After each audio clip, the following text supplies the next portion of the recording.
Hey Al, Wardrobe here. Let's wrap up scenario 11. I played turns 5 and 6 live. You can see that on the channel.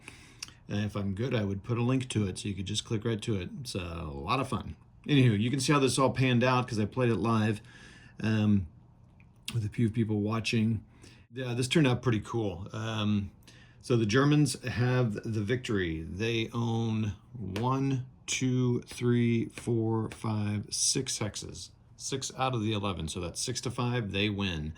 Now I'll tell you what. You can tell I got messy in here. So in a way, so let's just talk about the Soviet. Well, let's talk about how it ended, and then I'll kind of talk about the plan here. Um, so here's how it was. It was 8-3 during the turns. So in turn 5, there was a ton of melee set up. And then turn 5 happened, and there's some back and forth and a lot of just just a lot of back and forth. So we went on to turn 6, which was a sudden death roll. If it had been that sudden death roll, if the my first roll, the Germans had the counter, the roll meant that the game ended and the Soviets were going to win. So the Germans handed over the fake card. The Soviets, so then we rolled again, and then the game continued. So the Soviets, that fake card went back and forth 3 or 4 times until the Germans finally won it. And so then it continued in that turn, and it was a good thing it did. It went from 8-3 to that 6-5. So there was a 3-point swing. Where did those swings happen? It happened here. This Grenadier got in here, and there was a back and forth a bunch of times. It looks like they didn't take any hits, so they're good. They're not in column. They're not a tank. And they're not in column because they're not a tank. So that went back and forth, so that took that down. This was pretty awesome. It was going back and forth. You can see all these Germans were taking hits. We had another German throwing another Grenadier. The engineer flew in there, and so there was an engineer in this T-70 tank. Now, I kept this here to remind me to tell a story here. So that went back and forth, finally got it.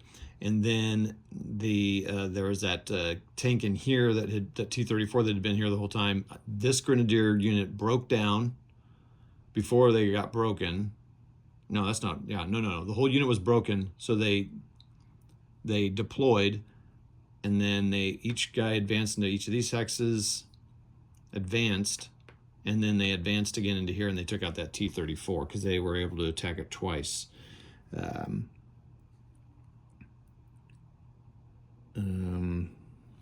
that was kind of cool. This guy they kept shooting back and forth. He actually got this guy rattled, which was kind of good. If this guy had broken, we were thinking maybe we could go over there, but I could tell that wasn't going to happen because that KV-1 is just a beast. So here's what's a fun decision making in the game. So that was the game. It was cool. Now there's 2 cubes left. It's a 9 and a 10. It's on the Soviet side, but so the Soviets wouldn't. I mean, yeah, they wouldn't be able to do anything because they would attack once, and only one of these units may die. The Germans would still hold it. Yeah, and so that's all they could do. I could rush all these guys in here, but that's all they'd be able to do. So because of the way the orders work, I could advance or fire, but I need it to, yeah, it's funny how it works. Anyway, and here was kind of cool, and this is kind of some of the decision making. So when you are attacked in melee, the Soviets were attacked. The Soviets, there was a hit on the tank and no hits on here. I was considering, I'm playing both sides. I considered the Soviets. Do I want to maybe kill the tank or just possibly take a hit here? Well, I decided to take the hit here if it was a good, successful melee on the Germans' part, because then he would be fresh to attack, counterattack in that round, because he might have gotten a counter maybe suppressed where he couldn't fire, and then he couldn't do anything, and he'd be done for that turn. So what happened was the tank. So it worked out. The tank was taken out. Then he was able to counterattack, put a pin marker, I think, on this guy. And the thing is, again, he wouldn't win because this guy's a platoon, so he's going to take a long time to break him, where these guys are squads. So it is interesting how that all works. So So that's how the game turned out. So my plan, how did it work out?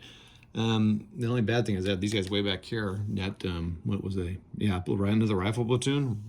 Would have helped to have them more here. So if you remember, I had pretty much all my infantry on this side coming down here, sweeping around and going to go. So it generally worked. I controlled this one, and this one. I had this one. The Soviets had all these here, so it was working. But I'll tell you, one of the friction things that happened was I forgot. I mean, one whole turn at least, if not another one.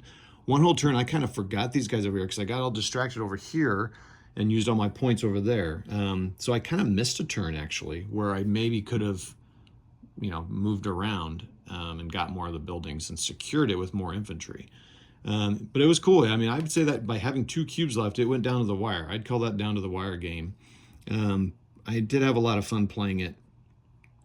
I'm making notes to kind of do an overall review of the game after I got to play it at least a couple more scenarios before I do that. I think I'm talking to Jeff about stuff. He was like, Jeff and McMurray, he's like, do I set up another one or do I go to something else? And they were like, if I had fun, keep up the momentum so I can remember the rules. So I'll probably set up scenario 12 and we'll just go with that. So that's the game. It's a 6-5 German victory. They defend the town and stymie the Soviet attack.